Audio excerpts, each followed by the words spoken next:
থেকে ঠিক 1 বছর আগে এই শহীদ মিনারে দাঁড়িয়ে আমরা ফ্যাসিবাদী শাসন ব্যবস্থার পতনের ডাক দিয়েছিলাম। ছাত্র শ্রমিক জনতার বিপুল আত্মত্যাগের বিনিময়ে আমরা ফ্যাসিবাদী শাসনকে পরাজিত করে এক অবিস্মরণীয় বিজয় অর্জন করেছিলাম। আমাদের সুস্পষ্ট এক দফা দাবি ছিল, আমরা ফ্যাসিবাদী ব্যবস্থার বিলোপ করে এক নতুন রাজনৈতিক বন্দোবস্ত করতে চাই। কেবল এক ফ্যাসিবাদী শাসক হটিয়ে আরেক ফ্যাসিবাদী ব্যবস্থার উত্থানের সম্ভাবনাকে জিয়ে রেখে আমরা নিশ্চিন্তে ঘরে ফিরতে পারি নাই, বরং রাষ্ট্র সমাজে দীর্ঘদিনের জেঁকে বসা এই ফ্যাসিবাদী ব্যবস্থা সমূলে উৎপাদনে আপনাদের তীব্র আকাঙ্ক্ষা বাস্তবায়নের দায়িত্ব কাঁধে তুলে নিতে গত 28 ফেব্রুয়ারি আমরা আপনাদের ছাত্র শ্রমিক জনতা রাজনৈতিক দল জাতীয় নাগরিক পার্টি এনসিপি গঠন করেছি। গত 1 বছরে আপনারা লক্ষ্য করেছেন যে রাষ্ট্রের মৌলিক ও কাঠামোগত সংস্কারে বিভিন্ন শক্তিশালী পক্ষের বিরোধিতার মুখেও এনসিপি আপনাদের পক্ষ থেকে মৌলিক সংস্কারের পক্ষে সুদৃঢ় অবস্থান নিয়েছে। আমরা বিশ্বাস করি এই মৌলিক সংস্কারগুলো পুরোপুরি বাস্তবায়ন ছাড়া ফ্যাসিবাদী কাঠামো ভেঙে ফেলা আমাদের পক্ষে সম্ভব হবে না। প্রিয় বাংলাদেশ, হাজার বছরের ঐতিহাসিক পরিক্রমায় বঙ্গীয় বদ্বীপের জনগোষ্ঠী হিসেবে আমরা এক সমৃদ্ধ স্বকীয় সংস্কৃতি নিয়ে দাঁড়িয়ে আছি। প্রায় 200 বছরের ব্রিটিশ ঔপনিবেশিক শাসনের বিরুদ্ধে বাংলার নিপীড়িত কৃষক ও গণমানুষের দীর্ঘ লড়াইয়ের পরিণতিতে 1947 সালে পাকিস্তান রাষ্ট্রের পতন ঘটে। কিন্তু শোষণ ও বৈষম্য থেকে এদেশের গণমানুষের মুক্তি মিলেনি।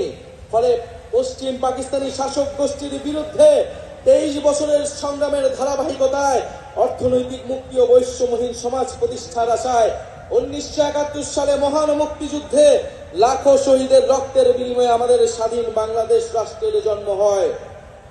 কিন্তু 1972 সালের মুজিববাদী সংবিধান ও তৎপরবর্তী বাকশালী অপশাসন, দুর্নীতি, দুর্ভিক্ষ ছিল মানুষের এই সুদীর্ঘ ত্যাগ এবং আকাঙ্ক্ষার প্রতি নিষ্ঠুর প্রতারণা।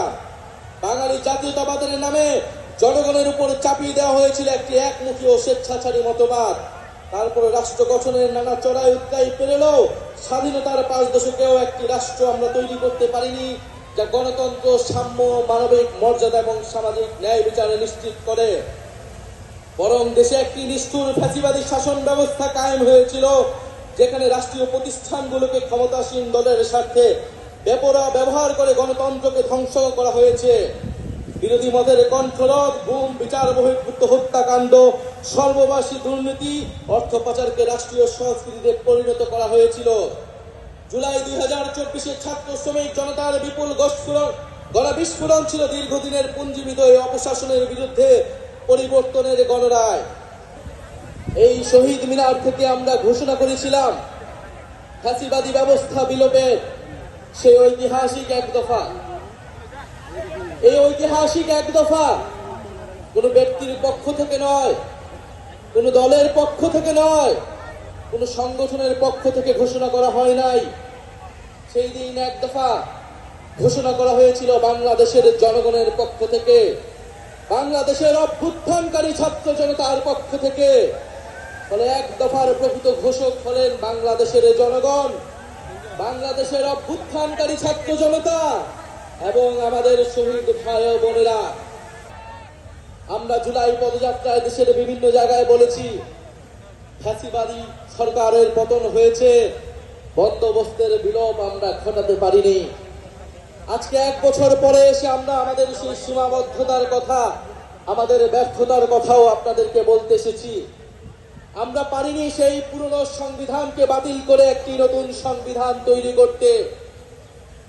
আমরা পারিনি যে ফ্যাসিবাদী বন্দোবস্তের যে ক্ষমতার স্তম্ভ ছিল, যেই দুর্নীতি পরায়ণ অলিগার্ক ব্যবসায়ী ছিল, যেই লুটেরা অর্থনীতি ছিল, সেই অর্থনীতিকে ভেঙে দিতে।